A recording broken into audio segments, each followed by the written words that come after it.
నమస్తే నేను ప్రియా రుద్రాక్షల ప్రత్యేక కార్యక్రమానికి స్వాగతం. రుద్రాక్ష జగద్రక్ష ప్రముఖ రుద్రాక్ష నిపుణులు వేదగణిత శాస్త్రవేత్త ఎన్నో జాతీయ అంతర్జాతీయ అవార్డుల గ్రహీత డాక్టర్ పాండు రంగారావు గారు మన స్టూడియోలో ఉన్నారు. మీ పుట్టిన తేదీ వివరాలు తెలిపి ఎటువంటి రుద్రాక్షలు ధరించాలో గురువు గారిని అడిగి తెలుసుకుందాం. స్క్రీన్ పైన స్క్రోల్ అవుతున్న నంబర్స్ కి ఫోన్ చేసి మీరు నేరుగా మాట్లాడొచ్చు. నమస్తే సార్, వెల్కమ్ టు షో. ఓం నమః శివాయ. సో ముందుగా కార్తీక మాసంలో ఇవాళ మొదటిగా ఏ స్టోరీతో స్టార్ట్ చేయబోతుంది? స్టోరీ కంటే ముందు కార్తీక మాస శుభాకాంక్షలు. ఇవాళ విశేషమైన రోజు కార్తీక బహుళ పంచమి, స్వామివారి జన్మ నక్షత్రం, ఈశ్వర జన్మ నక్షత్రం ఆరుద్ర. ఇంతకంటే కార్తీక మాసంలో ఏముంటుంది? కార్తీక మాసం అంటే శివకేశవులు ఇరువురికి ప్రీతిపాత్రమైంది. ఈ మాసంలో కార్తీక దామోదరుడుగా శ్రీ మహావిష్ణువుని, ఈ మాసానికి అధిపతిగా ఈశ్వరుణ్ణి మనం కొలుస్తాం. ఈ కార్తీక మాసంలో పార్వతీ పరమేశ్వరులు కైలాసాన్ని వీడి భూలోక సంచారం చేస్తూ భక్తుల కోరిన కోరికలన్నీ నెరవేరుస్తూ మాసాంతం వరకు ఇక్కడే ఉంటారని ప్రతీక. ఈ మాసంలో రుద్రాక్ష ధారణ చేయడం ఒక అవకాశము, అది పూర్వజన్మ సుకృతము. ఎందుకంటే ఇప్పుడు రుద్రాక్ష ధారణ చేస్తే అది ద్విగుణీకృతము, అంటే రెండింతల ఫలితము, దశింతల ఫలితం అంటే 10 ఫలితము వస్తుందని రుద్రాక్ష ధారణ చేద్దామనుకునేటువంటి వాళ్ళు ఈ సంవత్సరం అంతా వేచి ఉండి కార్తీకం వచ్చిన తర్వాత రుద్రాక్ష ధారణ చేసేవాళ్ళు చాలామంది ఉంటారు. ఆల్రెడీ ధరించి ఉన్న వాళ్ళు దానికి యాడ్ చేసుకోవడానికి ప్రయత్నం చేస్తారు. అంత గొప్పది ఈ మాసం. సరే, చిన్న కథలోకి వెళదాం. అందరికీ పార్వతీ పరమేశ్వరుల అనుగ్రహం కలగాలని కోరుకుంటూ, సరే, ఒక జాలరి ఉన్నాడు. చేపలు పట్టుకొని, సముద్రంలో చేపలు పట్టుకొని అమ్మేటువంటి వాడు పేద జాలరి. పేద జాలరి అంటే వచ్చిన డబ్బులు చక్కగా రేపుడు గురించి ఆలోచించకుండా తన అలవాట్లు, తనకు అవసరాలు అవి చూసుకునేవాడు. చేపలు పట్టిన వచ్చిన డబ్బుతో చక్కగా మందేసి ఇంటికి కూర తీసుకొని వెళ్ళి హ్యాపీగా ఫ్యామిలీతో హ్యాపీగా ఉండేవాడు. ఇలాగే జరుగుతుంది. తను అనుకున్నాడు, ఎంతకాలం ఈ దుర్మార్గం, ఈ జీవితం, ఈ పేదరికం, రెండో దానికి ఏది చూడడానికి అవకాశం లేకుండా అది కావాలి ఇది కావాలంటే మన దగ్గర అవకాశం లేదు. ఎంతకాలం కుటుంబం అంతా, పిల్లలు, నేను, భార్య, ఇంతేనా జీవితం? ఏది కొనుక్కోవడానికి కానీ ఎక్కడికి వెళ్ళడానికి కానీ లేకుండా ఈ పేదరికం ఇలాగే జరుగుతుందా? ఒకరోజు అలాగా ఆలోచిస్తూ ఉండగా ఒక ఖరీదైన కారులో ఒక పెద్ద వ్యాపారస్తుడు వెళ్తూ ఉంటాడు. చూస్తాడు, వీళ్ళకి ఇలాగే ఇది జీవితం అంటే నాది జీవితం. అది వ్యాపారస్తుడు ఉన్నాడు, కోటీశ్వరుడు. నాది ఉంది జీవితం, దిక్కుమాలిన జీవితం. ఇది ఉంటే అది ఉండదు, అది ఉంటే ఇది ఉండదు, దేనికి సరిపోలేని ఒక భయంకరమైన ఈ పేదరికం అని చెప్పి చాలా బాధపడుతుంటాడు ఆ ధనవంతుడిని చూశాక, ఆ వ్యాపారస్తుడిని చూసి. ఒకరోజు వ్యాపారం తల్లకిందులై అతను రోడ్డు మీదకి వచ్చేస్తాడు. మొత్తం అంతా పోతుంది, వ్యాపారంలో మొత్తం పోతుంది, రోడ్డు మీదకి వచ్చేస్తాడు. అప్పుడు ఈ పేదవాడికి తెలుస్తుంది, జాలరికి తెలుస్తుంది, భలే అయింది, ఆడు కొవ్వు అంతా వదిలిపోయింది, ఇప్పుడు పేదరికం ఏంటో వాడికి తెలుస్తుంది, పేదవాడికి కష్టం ఏంటో వాడికి తెలుస్తుంది, బాగా జరిగింది అనుకుంటాడు. ఆ వ్యాపారస్తుడు మొత్తం కోల్పోయి ఈ జాలరి ఇంటి పక్కనే అద్దెకొచ్చాడు. అందులోనే ఉంటూ, సరే, చేపలు పట్టడానికి ఇతనితో పాటు ఏం లేదు కదా, చేపలు పట్టడానికి ఇతనితో పాటు వస్తాడు.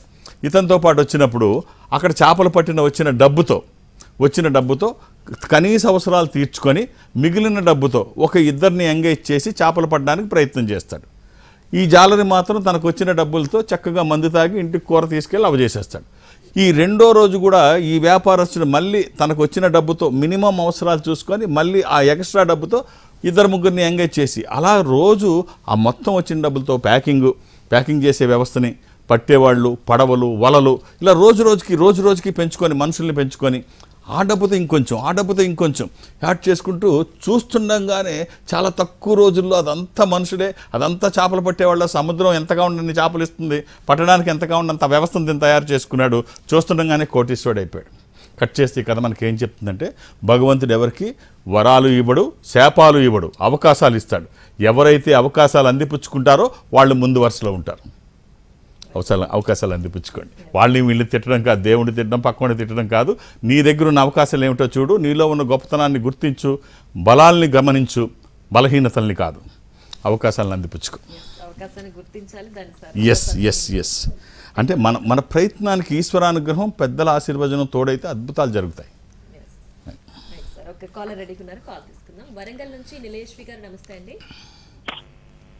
ఓం నమః శివాయ గురుగారు. శివాయ నమః. అమ్మ, మీకు మీ కుటుంబ సభ్యులకి కార్తీక మాస శుభాకాంక్షలు. థ్యాంక్ యూ అండి. Wish you the same. 28 ఫిబ్రవరి 1998 అండి. 98.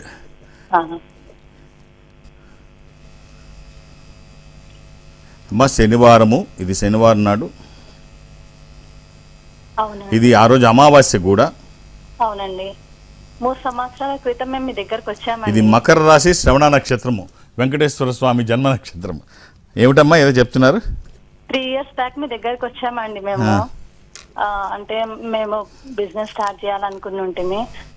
అంత ముందు నేను చిన్నగా ఇంట్లో శారీ బిజినెస్ చేశాను. చాలా చేసిన తర్వాత కొంతమంది అందరూ ఇట్లా అప్పులు అంటే తర్వాత ఇస్తారని చెప్పి ఇన్స్టాల్మెంట్ అని చెప్పి తీసుకొని మొత్తం చాలా లాస్ అయ్యాము.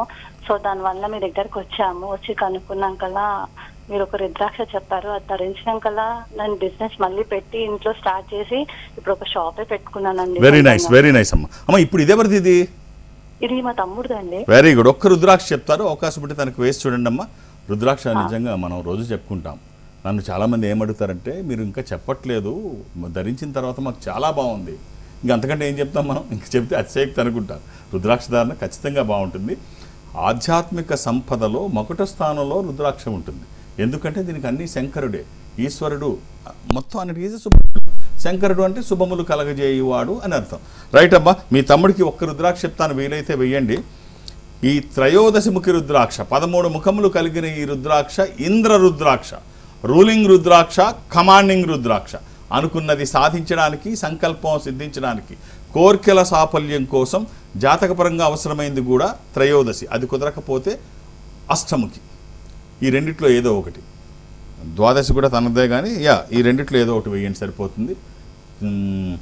అంటే భారతీయ ఆధ్యాత్మిక సంపద గొప్పతనం. మనం వాళ్ళ దగ్గర ఏమీ తీసుకోవట్లేదు. Time of birth, place of birth ఏమీ తీసుకోవట్లేదు. తిది, వార, నక్షత్రాలు, దశలు, అంతర్దశలు, సూక్ష్మ దశలు కేవలం 8 సెకండ్లలో మనం ఇక్కడ 150 స్టెప్స్ వేసి ఓ పక్క మాట్లాడుతున్నాం, పెదాలు కదులుతున్నాయి, ఒక పక్క ఆలోచిస్తున్నాం, బ్రెయిన్ పనిచేస్తుంది, ఒక పక్క చేతులు కదులుతున్నాయి, 150 స్టెప్స్ ఇక్కడ అనలైజ్ చేస్తున్నాం. ఈ 4 పనులు 8 సెకండ్లో. ఇది వ్యక్తుల గొప్పతనం కాదు, భారతీయ ఆధ్యాత్మిక సంపద గొప్పతనం. రైట్ గురువు గారు, నెక్స్ట్ కాలర్ రెడీగా ఉన్నారు, కాల్ తీసుకుందాం. ఎన్టీఆర్ డిస్ట్రిక్ట్స్ నుంచి కృష్ణారావు గారు, నమస్తే అండి. నమస్తే మేడం. కృష్ణారావు గారు, సార్. ఓం నమ శివాయ్. ఓం నమ శివాయ్ సార్. మీకు మీ కుటుంబ సభ్యులకి కార్తీక మాస శుభాకాంక్షలు. Thanks sir. Sir date of birth? పుట్టిన తేదీ 2 జనవరి 1978 సార్. 1978 అండి. 2 జనవరి అండి. ఎవరిది కృష్ణారావు? ఇది నా జాతకమేనండి, నాదేనండి. సోమవారం మీరు పుట్టినట్టు తెలుసా అండి? తెలుసు సార్. ఎంతమంది పిల్లలు కృష్ణారావు మీకు? 2 అండి. ఇది అష్టమి కృష్ణపక్షము, క్యాలెండర్లో సప్తమి చూపిస్తోంది, బహుళ సప్తమి. బట్ మీరు పుట్టినప్పటికి అష్టమి గడియలు వచ్చాయి, బహుళ అష్టమి. ఇది తులారాశి. ఏం చేస్తున్నారు కృష్ణారావు? నేను ఆటో కన్సల్టెన్సీ చేస్తున్నానండి. బాగుందా? పర్లేదండి. పర్లేదు కాదు, బాగుందనేటట్టుగా వ్యాపారం చేయండి, ఇంకా దాన్ని పెంచండి. ఎంతవరకు అవకాశం ఉంటే. కరోనా వచ్చి మనకి చాలా నేర్పి వెళ్ళిపోయింది డబ్బు అవసరం ఏ మేరకు ఉందో. కాబట్టి ఇవాళ ప్రతి వ్యక్తి ఒక ఇన్కమ్ ఉంటే సరిపోదు. ప్రతి కుటుంబంలో 4-5 రకాలుగా ఇన్కమ్ సోర్సెస్ ఉండాలి. ఒక్కొక్కళ్ళు 2-3 రకాలుగా సంపాదించడానికి ప్రయత్నం చేయాలి. అంటే యాక్టివ్ ఇన్కమ్, ప్యాసివ్ ఇన్కమ్. అప్పుడు కానీ ఇప్పుడు ఉండేటువంటి అవసరాలు కానీ భవిష్యత్ అవసరాలకు కానీ ఇవి ఉపయోగపడవు. కాబట్టి ప్లాన్ చేయండి. Nothing is impossible. మన దగ్గర సమయం ఉంటుంది. ఈ సమయాన్ని మనీగా ఎలా కన్వర్ట్ చేయాలో ఆలోచించండి. ఏదైనా సాధ్యమే. మీ ప్రయత్నానికి ఈశ్వరానుగ్రహం తోడైతే అద్భుతాలు జరుగుతాయి.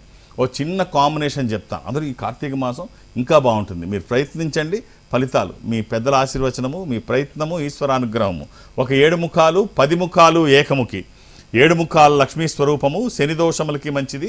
దశముఖి విష్ణు స్వరూపము, మానసిక ఒత్తిళ్లు తగ్గడానికి, వాస్తు దోషములు పోవడానికి, న్యాయపరమైన చిక్కులు అధిగమించడానికి. ఏకముఖి రుద్రస్వరూపము, అపమృత్యు బాధలు లేకుండా. కుదిరితే ఈ 3, లేకపోతే ఏదైనా ఒక్కటి చాలు. All the best.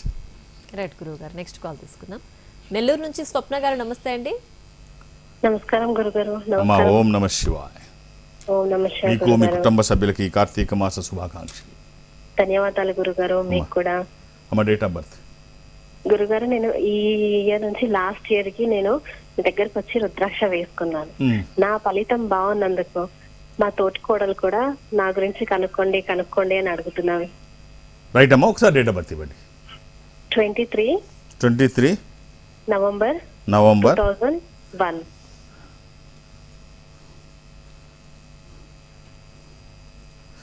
ఇది శుక్రవారం నాడు. అవును గురుగారు. ఇది సప్తమి శుక్లపక్షము, శుద్ధ సప్తమి. ఇది మకర రాశి, అవును నక్షత్రం ధనిష్ట. రైట్ అమ్మా, వీరికి ఇవ్వాల్సిన రుద్రాక్ష ఒక నవముఖి. ఇది అమ్మవారి స్వరూపము, విజయాలు చేకూర్చి దోషాలు నివారించేది. ఈ 9 ముఖాల రుద్రాక్ష. ఇది కుదరకపోతే సింపుల్గా అష్టముఖి వేయండి. అలా అని ఏది పడితే అది వేయకండి. దురదృష్టం, రుద్రాక్షల్లో 100కి 99 నకిలీయే ఉంటాయి. అందులో ఈ కార్తీక మాసంలో అందరూ రుద్రాక్ష ధారణ చేయాలని అనుకుంటారు. మన బలహీనతలే పెట్టుబడిగా చాలామంది ఉంటారు చుట్టుపక్కల. సో ఎలా పడితే అలా వేయకండి, ఏది పడితే అది వేయకండి. ఖచ్చితమైన రుద్రాక్ష సరైన పద్ధతిలో వేసుకుంటే అది జీవితాంతం మన దగ్గర ఉంటుంది, లైఫ్ టైం. సో రోజు దాని ఫలితాలు వస్తాయి. ఖచ్చితమైన రుద్రాక్ష వేసుకోవడానికి ట్రై చేయండి. ఇది వచ్చిన తర్వాత మార్పు ఏమిటో మీరు చూస్తారు. 24/7 ఎప్పుడు వేసుకోవచ్చు, ఎలాంటి నియమాలు లేవు. All the best. రైట్ గురుగారు, నెక్స్ట్ కాల్ తీసుకుందాం. Right. మంచిర్యాల నుంచి యాదగిరి గారు, నమస్తే అండి. ఓం నమ శివాయ. కొంచెం గట్టిగా మాట్లాడండి యాదగిరి గారు. గురుగారు నమస్కారం. గురుగారు ఓం నమ శివాయ. ఎలా ఉన్నారు? ఓం నమ శివాయ. బాగున్నాం గురుగారు. మీకు, మీ కుటుంబ సభ్యులకి కార్తీక మాస శుభాకాంక్షలు. థ్యాంక్ యూ గురువు గారు. మీకు కూడా అలాగే. Thank you. చెప్పండి. Date of birth 25 October 1985. మొన్న అయింది పుట్టినరోజు. అవును గురుగారు. రిలేటెడ్ హ్యాపీ బర్త్డే ఆలస్యంగా. థ్యాంక్ యూ గురుగారు. శుక్రవారం పుట్టినట్టు తెలుసా అండి? తెలుసు గురుగారు. ఏం చేస్తున్నారు మీరు? ఇప్పుడు ప్రజెంట్ గవర్నమెంట్ ఎంప్లాయీగా ఆ రోజు ఏకాదశి కూడా, శుద్ధ ఏకాదశి. అవునా గురుగారు? అది తెలియదు. ఇది కుంభరాశి. పిల్లలు ఎంతమంది అండి? ముగ్గురు గురుగారు. రైట్, ఎక్సలెంట్ అండి, చాలా బాగుంది జాతకం. మీ పేరెంట్స్, మీ కుటుంబ సభ్యులు గర్వపడే స్థాయిలో మీ జాతకం. సో ఒక చిన్న కాంబినేషన్ చెప్తాను, వీలైతే వేసుకోండి. ఒక 11 ముఖాలు 7 ఏకముఖి. ఇది ఆరోగ్యానికి, ఆర్థిక ప్రయోజనాల కోసం. 7 ముఖాలు లక్ష్మీ స్వరూపము, 11 ముఖాలు ఏకాదశ రుద్రస్వరూపము, హనుమాన్ స్వరూపం కూడా ఏకముఖి రుద్రస్వరూపము. కుదిరితే 3, లేకపోతే ఏదైనా 1. అంటే మనం చేస్తున్న పనికి ఒక సహకారం ఏదైనా తోడైతే ఆ ఫలితం బాగుంటుంది. ఎవరిదైనా సహకారం మనం చేస్తున్న పని, అది దైవికమైన సహకారం అయితే ఇంకా బాగుంటుంది. కాబట్టి అవకాశం ఉంటే వేసి చూడండి. ఈ మాసంలో రుద్రాక్ష ధారణ చేయడం నిజంగా ఒక అవకాశము, అది పూర్వజన్మ సుకృతం. All the best. Right, next call తీసుకుందాం గురువు గారు. వరంగల్ నుంచి వెంకటరమణారెడ్డి గారు, నమస్తే అండి. నమస్తే మేడం. నమస్తే అండి. వెంకటరమణారెడ్డి గారు, ఓం నమ శివాయ. నమస్తే మేడం. ఓం నమ శివాయ. చెప్పండి. మా పాపదండి అక్షర. డేట్ ఆఫ్ బర్త్ ఇస్తారా?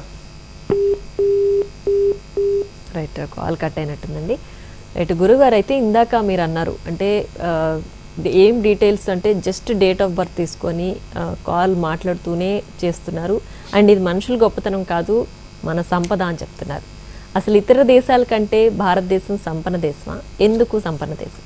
అందరికి వినుంటారు, అంటే మనం కొత్తగా వాళ్ళు చెప్పుకునేది కాదు. ఈ దేశంలో రత్నాలు రాసులు పోసి అమ్మారు, రత్నగర్భ. భారతదేశం అన్ని దేశాలకి ఆదర్శం. ఇక్కడ అనేక గ్రంథాలు పుట్టాయి, ఇక్కడ అనేక సాంప్రదాయాలు వచ్చాయి, ఇక్కడ అనేక ఆవిర్భావాలు ఏర్పడ్డాయి. అనేక అంటే ఇప్పుడు మనం చెప్పుకున్న ఈ సనాతన జగత్ అంతా, ఆధునిక జగత్ అంతా కూడా మన సనాతన ధర్మంలో ఉంది. అంటే ఏది వాళ్ళు కనుక్కున్నారన్నా మన వేదాల్లో అది ఉంది అని గొప్పగా మనం చెప్పుకుంటున్నాం. అలాగే ఇక్కడ సంపదలు కూడా ప్రపంచంలో ఏ దేశానికి లేనన్ని సంపదలు ఇక్కడ ఉన్నాయి. ఇందులో అబద్ధం ఏం కాదు. ఒక చిన్న సంఘటన చెప్తాను. ఒక డైరీలో జేమ్స్ వాట్ అని ఒక శాస్త్రవేత్త ఒక మాట రాసుకున్నాడు. ఇంగ్లాండ్కి చెందిన శాస్త్రవేత్త. భారతదేశం మీద దండయాత్ర చేయక ముందు, ఆంగ్లేయులు మా వాళ్ళు దండయాత్ర చేయడానికి ముందు, బ్రిటిష్ దండయాత్ర చేయకపోతే, భారతదేశం మీద చేయకపోతే, దానికి ముందు గనక నేను చేసి ఉంటే ప్రయోగం, అది సక్సెస్ అయ్యేది కాదు. ఎందుకంటే దానికి ధనం కావాలి. మా దేశం అంత ధనవంతమైన దేశం కాదు. ఏ దేశం? ఇంగ్లాండ్. మా దేశం అంత ధనవంతమైంది కాదు. సో భారతదేశం మీద వ్యాపారానికి వెళ్ళిన తర్వాత, దాని మీద ఆధిపత్యం సంపాదించిన తర్వాత నేను ఇక్కడ మొదలు పెడితే ఈ ఇంజన్ని కనుక్కోగలిగాను. జేమ్స్ వాట్ ఇంజన్ని నేను కనుక్కోవడానికి నాకు డబ్బు, నా దేశం సహకరించడానికి కారణం భారతదేశం నుంచి కొల్లగొట్టిన ధనం. భారతదేశం మీద దండయాత్ర వాళ్ళ దగ్గరికి వ్యాపారానికి వెళ్ళిన తర్వాత. ఇప్పుడు ఇంకొక చిన్న సంఘటన, అంటే మనకి రాబర్ట్ క్లైవ్ ఇక్కడ నుంచి ధనాన్ని తీసుకెళ్ళి, ఇండియా నుంచి ధనాన్ని తీసుకెళ్ళి ప్రధానమంత్రికి ఒప్పచెప్తే, బ్రిటిష్ ప్రధానమంత్రికి ఒప్పచెప్తే, ఆ ప్రధానమంత్రి అడుగుతాడు, భారతదేశం నుంచి ఎంత ధనం తీసుకొచ్చావని. భారతదేశం చిన్న సవరణ, ప్రధానమంత్రికి, ప్రైమ్ మినిస్టర్కి చిన్న సవరణ చేస్తాడు.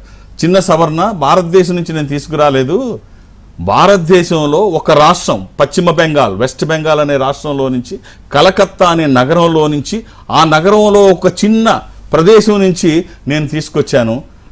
ఇది తీసుకొచ్చిన ధనరాశులు ఇవి. ఏం తీసుకొచ్చావు, ఎంత తీసుకొచ్చావు అని అడుగుతారు.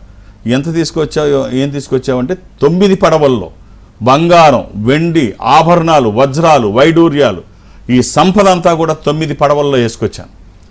భారతదేశం కొల్లగొట్టడం అంత భారతదేశం మొత్తం నుంచి డబ్బు తేవడం అంత ఈజీ కాదు పిఎం.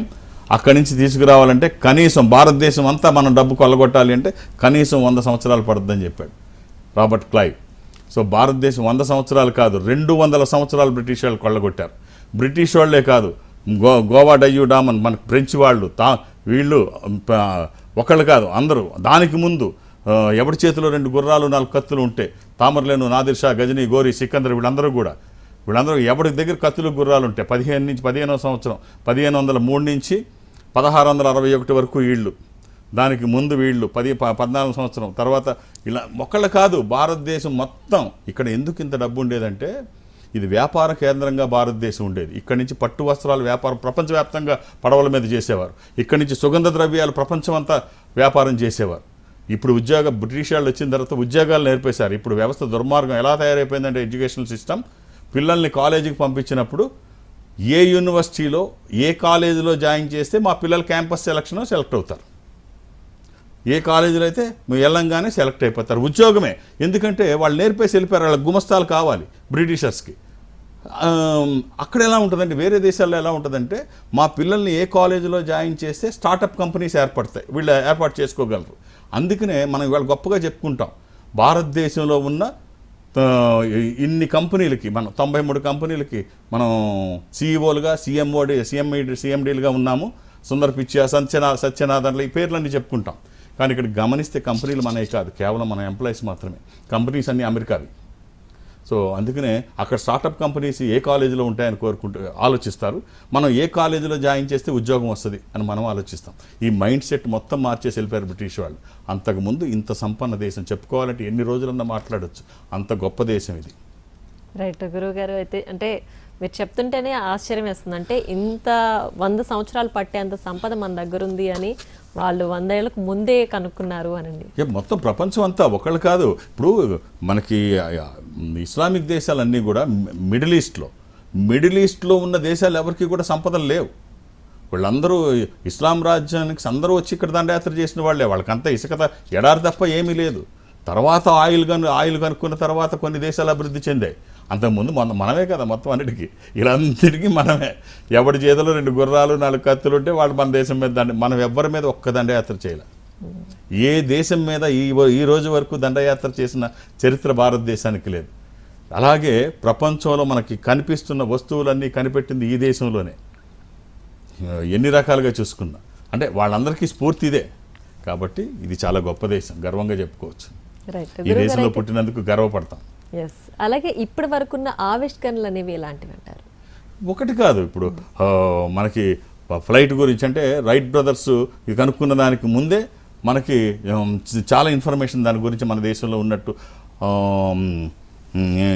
ఏమిటి పుష్పక విమానాలు, రకరకాల పేర్లతో. రావణుడికి లంకలో మెకానిజం ఒక ఇన్స్టిట్యూట్, ఒక షెడ్ ఉండేదంట. ఒక ఇన్స్టిట్యూట్ ఇప్పటికీ ఉందంట అక్కడ ఆ ప్రాంతం. అంటే మెకానిజం రిపేర్ చేసేది, వైమానిక రిపేర్కి ఏంటది ఏదో పేరు ఉంది దానికి, రిపేర్ చేసే సిస్టమ్ ఇప్పటికీ ఉంది. అంటే అంతకుముందు విమానాలు ఉన్నాయని కదా. సో ఇలాంటివి ఎన్నో మన దాంట్లో ఉన్నాయి. భరద్వాజ వైమానిక శాస్త్రం, భరద్వాజుడు ఎప్పుడో రాసిన వైమానిక దాని గురించి మిసైల్స్, ఎన్ని రకాల మిసైల్స్ అందులో ఉన్నాయో భరద్వాజుడు రాసిన వైమానిక గ్రంథంలో. ఇలా ఏ ఆవిష్కరణ గురించి చూసినా డీటెయిల్ ఇన్ఫర్మేషన్ మన దేశంలో ఉంది. చాలా గర్వంగా చెప్పుకోవచ్చు, అందులో ఏం అనుమానం లేదు. ఏ గణితంలో కావచ్చు, లేకపోతే ఆవిష్కరణలో కావచ్చు, ధనంలో కావచ్చు, వ్యాపారంలో కావచ్చు, ఆధ్యాత్మికతలో కావచ్చు, ఆధ్యాత్మిక సంపదలో కావచ్చు, సాంప్రదాయంలో కావచ్చు, ఏది చూసుకున్నా ఇక్కడే గొప్పతనం. ఇప్పుడు ఈ దేశం గురించి చెప్పుకుంటే చాలా ఉందమ్మా. ఎస్ గురువు గారు, అయితే ఇందాక మీరు అన్నారు అంటే ఎప్పటి నుంచో వేసుకోవాలి, రుద్రాక్షలు ధరించాలి అనుకున్న వాళ్ళకి కార్తీక మాసం కోసం వెయిట్ చేస్తుంటారు. ఇప్పుడు ధరిస్తే అంత మంచి శుభం జరుగుతుంది అని. అండ్ మీరు ఏ సమస్య కూడా అడగట్లేదు, వాళ్ళు జస్ట్ డేట్ ఆఫ్ బర్త్ మాత్రమే తీసుకుంటున్నారు, దానికి సంబంధించి వాళ్ళకి ఫలితం వస్తుందని కూడా చెప్తున్నారు. అలాగే ఇప్పుడు క్యాంపులు కూడా నాకు ఈ కార్తీక మాసంలో మామూలుగానే ఉంటాయి. సో జనరల్గా నాకు ఎక్కడికి వెళ్ళడానికి కుదరదు, కానీ సంస్థ ప్రపంచవ్యాప్తంగా ఉంటుంది, అన్ని చోట్లకి వెళ్ళడం సాధ్యం కాదు. ఈ సంస్థ బ్రాంచెస్ సౌత్ ఇండియాలో ఎక్కడెక్కడ ఉన్నాయో నేను ఏదో ఒక వారం గురువారం నాడు పెట్టుకొని ఈ బ్రాంచెస్కి వెళుతూ ఉంటాను. గురువారం నాడు ఏదో ఓ బ్రాంచ్కి. ఇప్పుడు ఈ కమింగ్ థర్స్డే మాత్రం నేను తిరుపతి బ్రాంచ్కి వెళుతున్నాను. అంతకుముందు బెంగళూరు వెళ్ళాను, తర్వాత విజయవాడ, ఇప్పుడు తిరుపతి వెళుతున్నాను. మధ్యాహ్నం 1:30 వరకు తిరుపతిలో ఉంటాను. మధ్యాహ్నం వరకే, 2-2:30 గంటలు మించి ఉండడానికి అవకాశం లేదు. అలాగే మా అమ్మాయి శ్రావణి కమింగ్ సండే బెంగళూరులో తను ఉంటుంది. వచ్చే ఆదివారం నాడు 16వ తారీఖు అనుకుంటా బెంగళూరులో తను అంతే, మధ్యాహ్నం 1:30 వరకు ఉంటుంది. అలాగే సాయంత్రం ఇంటికి వచ్చేయాలి. సో తనని కలవాలనుకున్నా ఒక్కొక్క డేట్ ఆఫ్ బర్త్ మాత్రమే ఇవ్వండి, 2-3 డేట్ ఆఫ్ బర్త్లు ఇవ్వద్దు. నన్ను హైదరాబాద్లో కలవాలంటే నేను ఎవరికి అపాయింట్మెంట్స్ ఇవ్వను, ఏ రికమెండేషన్ తీసుకోను. నన్ను కలవడానికి ఇవేమీ అవసరం లేదు. నేను ఉన్నప్పుడు వస్తే చూసేస్తాను. నేను అన్ని రోజులు శని ఆదివారాలతో కలిపి అన్ని రోజులు హైదరాబాద్కే పరిమితం. ఒక గురువారం నాడు మాత్రం నేను వేరే బ్రాంచ్లో సౌత్ ఇండియాలో, దక్షిణ భారతదేశంలో, మీరు కూడా దక్షిణ భారతదేశంలో ఉండి ఎక్కడ ఉన్నా ఇక్కడ వరకు రావాల్సిన అవసరం లేదు. ఈ సంస్థ అన్ని చోట్ల ఉంటుంది. అది చెన్నై, బెంగళూరు, విశాఖపట్నం, విజయవాడ, తిరుపతి, రాజమండ్రి, శ్రీశైలం, వేములవాడ, కాళహస్తి, ఏదైనా మీరు అక్కడ దగ్గరలో ఉంటే అక్కడికి వెళితే వాళ్ళు నాతో మాట్లాడించే ప్రయత్నం చేస్తారు. మాట్లాడే ప్రయత్నం నేను చేస్తాను. ఆ విధంగా నాతో మాట్లాడినా, డైరెక్ట్గా హైదరాబాద్ వచ్చి నన్ను కలిసినా, రేపు గురువారం నాడు తిరుపతిలో నన్ను కలవాలనుకున్నా, లేదు ఆదివారం నాడు మా అమ్మాయి శ్రావణిని ఆదివారం బెంగళూరులో కలవాలనుకున్నా ఒక్కొక్క డేట్ ఆఫ్ బర్త్ ఇస్తే సరిపోతుంది. రైట్ గురువుగారు, అంటే డైరెక్ట్గా కలవని వాళ్ళకి ఫోన్ కాల్లో అందుబాటులో ఉంటారంటున్నారా? అంటే మీరు అక్కడికి బ్రాంచ్లో ఎక్కడికి వెళ్ళినా, ఈ సంస్థ ఒక ఆధ్యాత్మిక సంస్థ, ప్రపంచవ్యాప్తంగా ఉంటుంది. సో దక్షిణ భారతదేశం నేను అటెండ్ అవుతాను. సౌత్ ఇండియాలో మీరు ఎక్కడైనా ఉండి అక్కడికి వెళితే వాళ్ళు డైరెక్ట్గా ఒక స్క్రీన్ ముందు మిమ్మల్ని కూర్చోబెట్టి నాతో మాట్లాడిస్తారు. అది ఏ ఊరైనా సరే. దగ్గరలో ఎక్కడైనా ఆ అవకాశం, ఆ సౌలభ్యం లేకపోతే మీరు ఏ సెంటర్కి ఫోన్ చేసినా వాళ్ళు వీడియో కాల్ నాతో మాట్లాడిస్తారు. అంతకంటే ఏముంటుంది, వాళ్ళ టెక్నాలజీ పెరిగింది, డైరెక్ట్గా మనం మాట్లాడుకోవచ్చు. రైట్, ఒక కాలర్ రెడీగా ఉన్నారండి, కాల్ తీసుకుందాం. వైజాగ్ నుంచి పూర్ణ గారు, నమస్తే అండి. నమస్తే మేడం. నమస్తే అండి, గురువు గారు ఉన్నారు, మాట్లాడండి. అమ్మా, ఓం నమ శివాయ్. ఓం నమస్తే గురువు గారు. ఏమిటమ్మా, మీకు మీ కుటుంబ సభ్యులకి కార్తీక మాస శుభాకాంక్షలు. మీకునండి. అమ్మా చెప్పండి.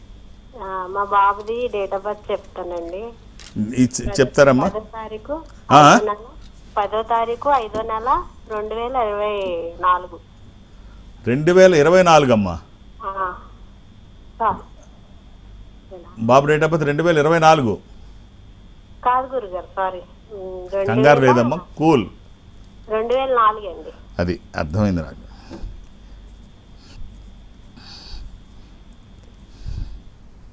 అమ్మా, సోమవారం పుట్టినట్టు తెలుసు కదమ్మా? సోమవారం పుట్టారు గురుగారు. ఎంతమంది పిల్లలు మీకు? బాబు, పాప. ఇది షష్ఠి కృష్ణపక్షము, బహుళ షష్ఠి, పౌర్ణమి నుంచి 6వ తిథి. ఇది కుంభరాశి. అమ్మ, అబ్బాయికి ఒక మంచి రుద్రాక్ష చెప్తాను, అవకాశం ఉంటే వేసి చూడండి. ఇది వచ్చిన తర్వాత ఖచ్చితంగా బాగుంటుంది.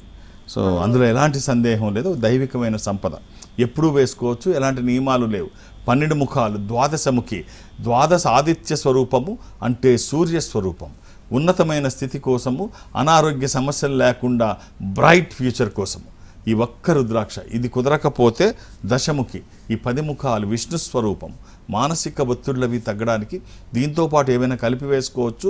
ఇది ఒక్కటి వేసుకున్నా బాగుంటుంది. ఈ 2 అబ్బాయి జాతకానికి పర్ఫెక్ట్ యాప్ట్. ఏదన్నా ఒక్కటి వేసి చూడండి, అవకాశం ఉంటే ఆ వచ్చే ఫలితం అబ్బురపరిచే విధంగా ఉంటుందంటే అతిశయోక్తి కాదు. All the best. Right, thank you so much గురువు గారు. ఎలాంటి రుద్రాక్షలు ధరించాలి, ఎలాంటి సమయంలో ధరించాలి, ఎలాంటి ఫలితం వస్తుంది అనే విషయాలు చాలా క్లియర్గా ఎక్స్ప్లెయిన్ చేశారు. Thank you. ఓం నమః శివాయ.